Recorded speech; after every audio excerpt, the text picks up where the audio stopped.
So this lesson is going to be about how you iterate over dictionaries. And there's three ways to do it. You can iterate over the keys, you can iterate over the values, or you can iterate getting both back. So let's start with a simple dictionary that has people's names as the key and their age as the value. And the first way is just to iterate for name in D1. So for the variable, and it's going to be the key that gets returned in your dictionary. And here I'm just printing out that name, and so you get a list of all the names which are the keys in that dictionary. Now you could do for name in D1.keys, but it's not necessary. The default when you put in the dictionary name is to use the keys and iterate over them.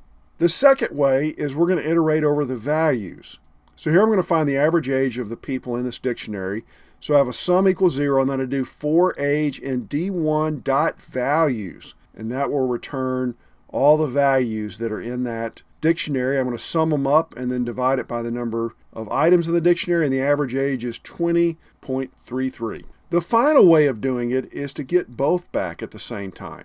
So here we want to print a message saying that this person is this many years old. So I do for name, comma, age, and it returns the key first and the value second in D1.items. And then I'm going to iterate over that, printing out so-and-so is so many years old. So that's it.